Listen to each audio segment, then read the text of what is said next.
Welcome to the DIF. Today we have a special day. It's Startup Day. We're going to have a day devoted to a lot of startups that are trying to disrupt our current economy in a circular way. So we're hearing a lot of new stories, new innovations, and I'm very pleased today to be joined by Sebastian from Nairobi. And Nairobi focuses on sport equipment and how we can redesign that so they become a bit more circular. Welcome, Sebastian. Can you tell me a bit about the story of Nairobi? Of course. Thank you for having me.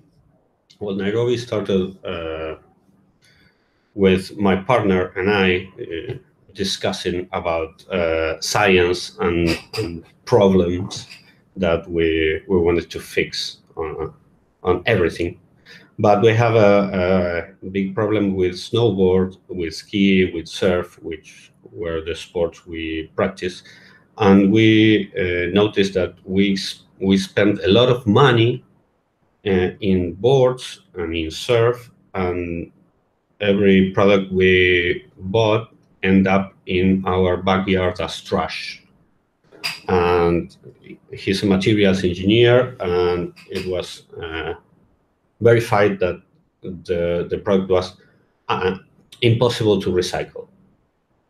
So we started to figure out a way to make the boards recyclable for us, mainly. And we started to look for the idea that we needed a board to be recycled 100% into the same kind of board. We didn't want to create a board that then we could recycle into some other product, into a cup, into a bottle. We wanted to reuse the materials to create new boards, so we can truly recycle that material. So again, he's material engineers. We start testing materials. We came up with a great solution at first, and very quickly we came with a great solution, or we thought it was a great solution, until we realized the board didn't glide and didn't work as a snowboard. So that's quite essential for a snowboard. Yes, so we was very optimistic very quick, and then very disappointed and go back to the drawing board. And when we designed this, we have we consider a huge advantage, because we have nothing at all. So we didn't have to take the current linear manufacturing process and make it different or make it more efficient. We had to start from scratch, and in that manner, we could place the user in the center of our design. So we wanted to be able to personalize the snowboard. We wanted a snowboard and skis to be able to fully recycle into a material that we could reuse to create new snowboards. And when the research was over, it never is, but we find out that we can create a material. We created a material and a process that give us a snowboard with identical mechanical properties that glides perfectly, and that we can completely grind into powder to be reused in a new snowboard we can create. So about the material, because I snowboard myself, and when I think of a snowboard, it exists of so many different materials in the snowboard. So how did you go along that? Did you only use one material now in the snowboard, or what do you do? Well, that's the multiple snowboard, the multiple materials in multiple layers is one of the main reasons why snowboards are truly hard to recycle and impossible to recycle in a circular way. We used a single material. We created what we call a unibody snowboard. But the material it has different properties on the base that glides, and on the core, on the center of the material, which has the mechanical strength to give us the flex and the pop that we need in a snowboard. So yes, it's a single material, it's a monolithical snowboard, but the material is not the same in every part of the product. And you mentioned about grinding it up afterwards when you recycle the snowboard. How does that work with the different layers then? Well, it's not a layer actually. It's not a different layer. Imagine that you bake a cake. So in the center, you have a spongy material. In the base, you have the same material, but in a kind of different way. This is our snowboard. It's all the same material, but in a different way in different parts. Okay, I get that now. So you've redesigned this snowboard so you can not in a more circular way. Where are you at the moment? Do you have products on the market?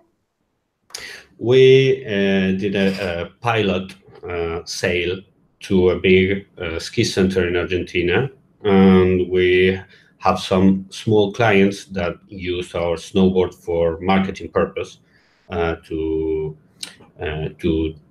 create some promotional videos for brands and for advertising purposes. So we wanted to make this pilot small and manageable, and the feedback is amazing. They are comparing our snowboard with big brands snowboards, so we are satisfied. And they returned the snowboard to us, and we reprocessed the material. So it seems that everything works as planned. That's really good to hear. And before we started this session live, we were actually talking about the snowboard industry, so the wider context of it. So a lot of people go on holidays and then they ski or they snowboard and they rent a lot of the products, which means that they don't own it themselves, which is often quite good for keeping materials in the loop.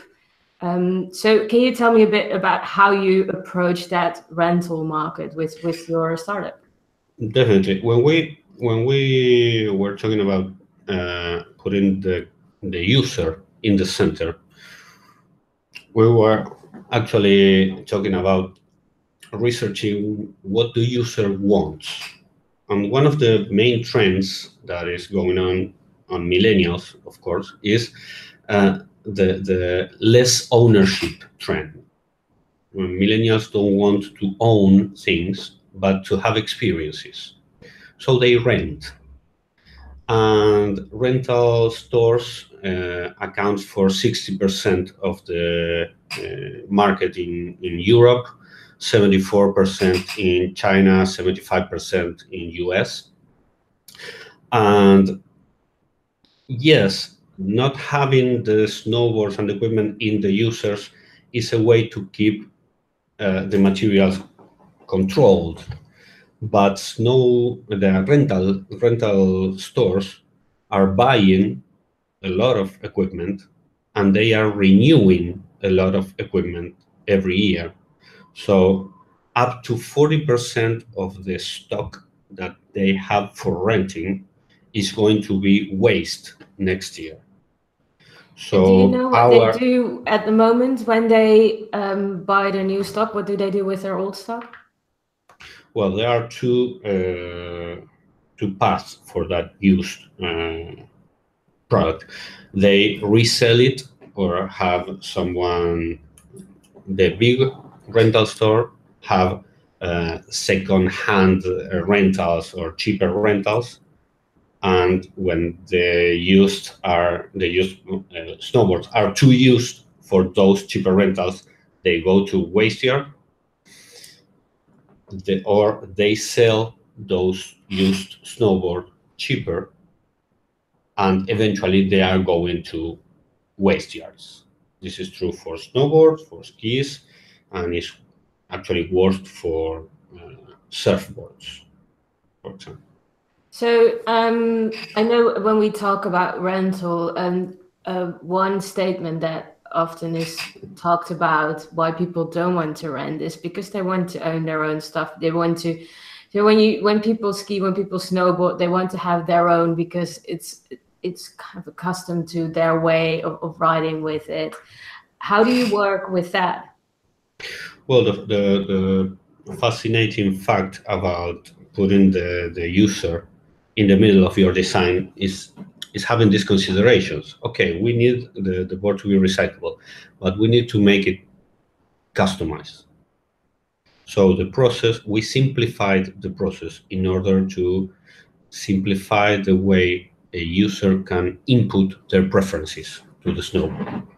So we developed an application where you can choose the image of your board and the shape and the side cut radius and the flex and the size and the width, etc. So it's going to be your board, your equipment on the cloud that you can deliver to the mountain you are riding, and then you can choose if you take it with you or you leave it in a drop your board center when we can recycle that and give you credit because at some point you are returning raw material for us to work. Yeah, and did you get feedback from users on that as well? I know you're a user yourself. Well, the users on the mechanics, on the usage of the board are amazing. It's a great aspirational to have the board personalized. We were talking with some Olympic representatives, sports Olympics, that and we were discussing the idea of fast prototyping. You can have your board online and you get to change the radius or make it a little bit width higher or faster or whatever, and have it in the mountain in some days, some weeks actually, not more than weeks, because the manufacturing process is very simplified. And does it matter then where people will be tuning in from? So for example, we're on the Isle of Wight at the moment. Is it going to be a local process or is it a global thing? Yes, well, it's about scale you're talking. We definitely need to reduce the footprint that logistics represent. So right now we can provide snowboards and skis within this model in Argentina. Shipping to US, to Asia, to Europe is going to be expensive, and well, we're going to leave a footprint that is huge. So scaling for us is also finding the right partner to start producing in the States, in Europe, and in Asia. Yeah, and if we talk about skill, we've been talking now about snowboards, skis, but is the material and technology that you use also applicable for other sports equipments? Well, our vision is very aligned with these trends we were talking about of less ownership and more personal experience. So the concept that we really liked about our development is this equipment on the cloud. We have your equipment on the cloud and you just download the equipment you want to use. And we're working right now in going from snowboard to surf because it's basically, and making it very simplified, foaming the material. But in that way, if you want to go surfing in Mexico, you just order a surfboard in Mexico, then return it. And when you are back in France, you order your skis or your snowboards and go to the mountain. And you are taking always your equipment with you. It's your personal equipment, but you are not carrying it to the airports, and you are not leaving waste in every backyard. That sounds great. Thanks. So we're running a bit out of time. It's a short session today. Just one question to wrap things up. What can we expect next from Nairobi? What are your next steps? We are we are actually looking for a partner to make this global aspirational a real thing. We truly believe this is going to happen. The circular model is going to happen. We actually don't believe in changing consumer behavior. We believe that the industry should adapt to the consumer needs or the consumer aspirationals. So we need to make better products. We need to make it available, and the products must be circular. So the users we need to pay for experiences and not to own stuff that are going to be ephemeral. And on what winter holiday can I get my Nairobi snowboard? What year are you aiming for? Well, if everything goes according to plan, next winter should be possible for you to have some Nairobi boards. All right. Thanks a lot, Sebastian, for joining us. I think we could have gone on with this conversation for a lot longer, but this is all we have time for now. So thank you for joining us today, and everybody watching, thanks a lot for joining us online. You can watch back this session and many other startup sessions from today's Startup Day. We're finishing up today with a live studio session at 5, and it's called Innovation, Investment and Unicorns. So I'm also really looking forward to that session and to see what's coming up there. Thank you all for tuning in, and that's it for now. Thank you.